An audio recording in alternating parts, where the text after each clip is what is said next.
Les tactiques de marketing de votre entreprise internationale sont-elles encore basées sur des cartes dépassées?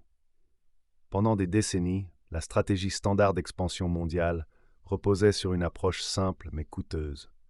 Engager une agence locale, traduire les documents existants et acheter massivement des espaces publicitaires. L'objectif était simplement d'être présent sur le marché. Mais le monde a fondamentalement changé. Aujourd'hui, l'expansion mondiale ne consiste plus simplement à pénétrer un nouveau marché. Il s'agit d'établir une véritable autorité numérique et d'instaurer la confiance, un élément de contenu localisé à la fois. Le consommateur moderne, quelle que soit sa situation géographique, est d'abord numérique, sceptique à l'égard des publicités traditionnelles, et il a le pouvoir de faire des recherches. Ce changement signifie que la façon dont les entreprises abordent le marketing de contenu pour le commerce international doit complètement évoluer. Votre contenu stratégique n'est pas seulement une fonction de soutien, c'est le moteur définitif et évolutif d'une expansion internationale réussie. Le défi est clair. Les tactiques traditionnelles de marketing international, comme les achats massifs dans les médias ou le doublage générique, ne peuvent pas suivre le rythme des besoins hyperlocalisés et axés sur les données du consommateur mondial d'aujourd'hui. Aujourd'hui, nous allons opposer ces approches dépassées aux stratégies modernes et numériques qui génèrent un retour sur investissement élevé et permettent aux entreprises innovantes de prospérer sur de nouveaux marchés. Le coût et le manque de précision des tactiques internationales traditionnelles. Lorsque nous parlons de marketing traditionnel, nous évoquons deux problèmes fondamentaux, des coûts extrêmement élevés et une précision extrêmement limitée. L'ère du succès, fondée sur des campagnes massives de panneaux d'affichage, des annonces dans la presse écrite ou des spots télévisés régionaux, est en train de s'estomper rapidement, en particulier pour les marques qui recherchent une croissance ciblée dans de nouveaux territoires. L'obstacle financier et le manque de ciblage. Imaginez la complexité du lancement d'une vaste campagne de publicité imprimée ou radiodiffusée dans 5 pays européens différents. Elle exige un capital initial important, une planification logistique complexe et une grande part d'approximation. En fait, vous payez pour saturer une zone géographique en espérant simplement que l'audience souhaitée sera atteinte. Les données disponibles mettent clairement en évidence l'inefficacité de cette approche. Comparez l'investissement requis. Les études montrent systématiquement qu'une stratégie de contenu est nettement plus efficace. Par exemple, le développement et le déploiement d'un contenu éducatif de qualité coûtent environ 62% de moins que les méthodes traditionnelles de communication sortantes. Malgré ce coût inférieur, ce contenu numérique génère généralement 3 fois plus de prospects. Vous échangez avec succès une exposition coûteuse et dispersée contre un engagement ciblé très rentable. Pour illustrer ce point d'échec, prenons l'exemple des nombreuses grandes entreprises qui ont historiquement manqué le coche avec des campagnes de diffusion coûteuses et mal traduites. C'est le cas par exemple d'une grande entreprise automobile dont le slogan se traduit par une phrase absurde en chinois, ou d'une marque de produits alimentaires dont la publicité générique aux États-Unis ne tient pas compte d'un tabou alimentaire régional. Ces échecs sont dus à un manque fondamental de localisation approfondie et à une confiance excessive dans la puissance perçue d'un message unique et générique. Ces bévues coûteuses illustrent les risques inhérents aux méthodes analogiques qui traitent des régions entières comme une seule entité. Le dilemme de la mesure. Devinette contre connaissance. La plus grande faiblesse des tactiques obsolètes de marketing commercial international est l'incapacité de lier directement l'investissement à des résultats vérifiables. Vous pouvez constater une légère augmentation des ventes après l'achat d'une importante publicité télévisée sur un nouveau marché, mais s'agit-il de la publicité, d'un changement saisonnier ou peut-être simplement d'une erreur de la part d'un concurrent? Les méthodes traditionnelles fournissent des indicateurs limités, tardifs et souvent obscurs qu'il est impossible d'optimiser. L'expansion internationale exige absolument des résultats quantifiables et vérifiables. C'est là que le marketing de contenu numérique pour les stratégies commerciales internationales offre un avantage clair et mesurable.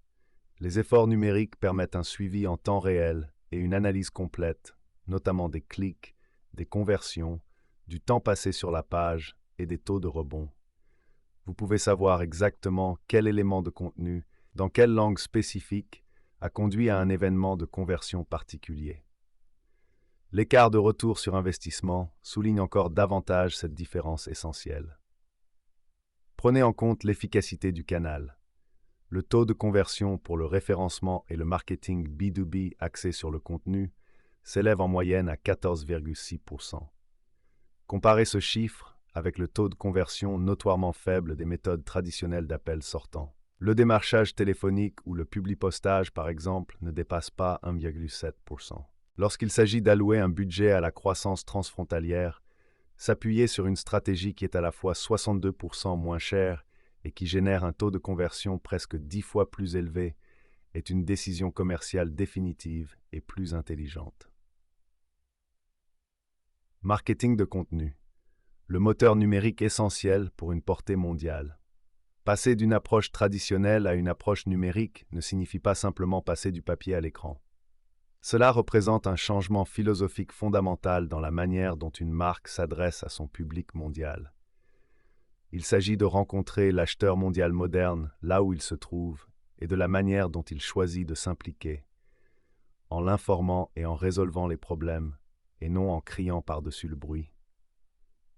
Le mandat des préférences du consommateur, le consommateur d'aujourd'hui, où qu'il se trouve, recherche activement des informations utiles. Il accorde bien plus d'importance à la transparence et à l'utilité qu'aux publicités tape à l'œil. Il n'attend pas passivement qu'une publicité l'interrompe, il cherche activement des solutions. Le marketing de contenu répond de manière unique à cette demande mondiale. Les études montrent qu'il existe un mandat clair de la part des consommateurs. 70% des consommateurs mondiaux préfèrent s'informer sur les produits, les services et les entreprises par le biais d'un contenu de qualité. Articles bien rédigés, articles de blog détaillés et vidéos éducatives, plutôt que de s'en remettre aux formes traditionnelles et interruptives de la publicité. Cette focalisation sur le contenu crée une base solide pour la croissance. Lorsque le contenu est développé de manière stratégique, il permet de construire deux des éléments les plus critiques pour le succès international, la confiance et la notoriété. Pour 80% des spécialistes du marketing de contenu, la sensibilisation à la marque est l'objectif principal, tandis que l'instauration d'une relation de confiance arrive juste derrière, 72%. Contrairement à une simple publicité de 30 secondes, un article d'expert publié sur votre site établit votre marque comme une source fiable et faisant autorité, ce qui est inestimable lorsque vous pénétrez un marché nouveau et sceptique. Évolutivité et portée. Extension de l'empreinte de la recherche. L'avantage tactique le plus important du marketing de contenu est sans doute son évolutivité inégalée. Une entreprise ne peut pas déployer de manière pratique ou rentable une campagne publicitaire massive et personnalisée dans 50 pays simultanément. En revanche, cette même entreprise peut publier avec succès un contenu localisé pour établir une présence numérique approfondie sur des dizaines de marchés à la fois. Pour les entreprises internationales, cet aspect est essentiel car il est directement lié à l'optimisation des moteurs de recherche, SEO, et à la recherche organique. Si un consommateur à Paris cherche une solution, il le fait en français. Si un consommateur de Tokyo recherche un produit, il utilise des caractères japonais. Le contenu doit absolument exister dans leur langue pour apparaître dans leurs résultats de recherche ciblés. Ce marché est trop important pour être ignoré. Si l'anglais reste la première langue de l'Internet, il ne représente qu'environ 26% du marché. Il ne représente qu'environ 26% des recherches sur Internet dans le monde. Si votre stratégie numérique actuelle ne repose que sur du contenu en anglais, vous ignorez volontairement plus des 3/4 de la conversation mondiale. Le marketing de contenu pour les entreprises internationales, exécuté dans le cadre d'une solide stratégie de marketing multilingue, garantit la visibilité de votre marque partout où l'acheteur potentiel effectue des recherches. L'avantage du multilinguisme, localisation tactique. Pour que les tactiques de marketing commercial international soient efficaces, Il faut s'engager fermement à aller au-delà de la traduction de base et à adopter une localisation tactique approfondie. C'est le cœur d'une stratégie de contenu global efficace. La localisation va bien au-delà d'un simple échange de mots. Il s'agit de cultiver une véritable résonance culturelle et d'adapter l'ensemble de l'expérience utilisateur. Au-delà de la traduction, cultiver la résonance culturelle. Le marketing multilingue se définit comme la discipline qui consiste à créer un contenu qui résonne avec les nuances culturelles, linguistiques et contextuelles uniques d'un marché cible. Il implique plusieurs piliers stratégiques non négociables. La recherche de mots-clés. Vous devez aller bien au-delà d'une traduction littérale et maladroite de vos mots-clés anglais. Par exemple, le terme « soccer » est utilisé différemment au Royaume-Uni, aux États-Unis et en Australie. Un terme d'argot régional spécifique ou une expression de niche liée à votre secteur d'activité aura une valeur d'intention et de conversion bien plus élevée qu'une traduction générique et directe d'un mot-clé anglais primaire. Devise et logistique. La localisation du contenu permet également d'adapter stratégiquement les parcours d'achat. Il s'agit de veiller à ce que vos pages de renvoi reflètent fidèlement la monnaie locale, proposent des méthodes de paiement préférées, comme une application de paiement locale populaire en Asie du Sud-Est, et communiquent clairement les attentes en matière de livraison qui s'alignent sur les lois et les normes commerciales régionales. Une localisation efficace consiste également à éviter les subtilités. Il s'agit d'éviter les images inappropriées, les couleurs qui peuvent avoir des significations très différentes d'un pays à l'autre, ou les références familières qui ne sont pas pertinentes ou potentiellement choquantes sur un nouveau marché. La manière dont les services de streaming internationaux adaptent leurs écrans d'accueil est un exemple frappant de localisation réussie. Ils ne se contentent pas de traduire le titre, ils présentent de manière proactive les affiches de films, les genres et les contenus recommandés en se basant entièrement sur les habitudes de visionnage du public régional, créant ainsi une expérience locale à partir d'un inventaire mondial.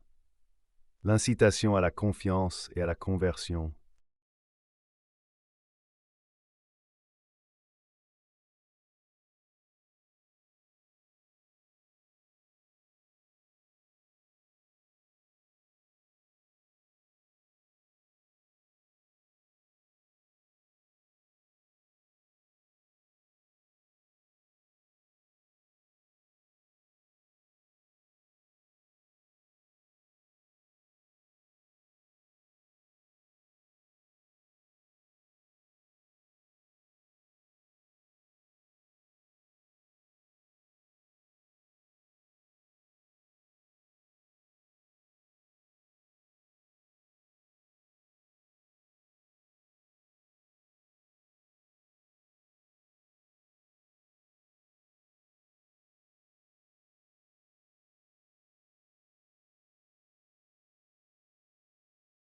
Vous ne pouvez tout simplement pas vous permettre de perdre 4 clients potentiels sur 10 à cause d'une barrière linguistique insurmontable. Dans le cadre d'une stratégie de marketing de contenu pour les entreprises internationales, la localisation n'est pas un luxe. C'est une condition préalable fondamentale pour une croissance immédiate du chiffre d'affaires. Élaborer une stratégie de contenu international fondée sur les données. Une stratégie de marketing international axée sur le numérique doit être solidement ancrée dans les données. Elle s'éloigne judicieusement des hypothèses générales et s'appuie plutôt sur des données mesurables pour adapter le contenu aux besoins spécifiques de chaque public. L'approche Audience First, cartographier le parcours de l'acheteur à l'échelle mondiale. Votre contenu doit être spécifiquement adapté aux besoins de chaque marché international en matière de sensibilisation, de réflexion et de décision. Pour un public B2B à Berlin, un point de douleur technique essentiel peut être un manque criant d'intégration de la plateforme.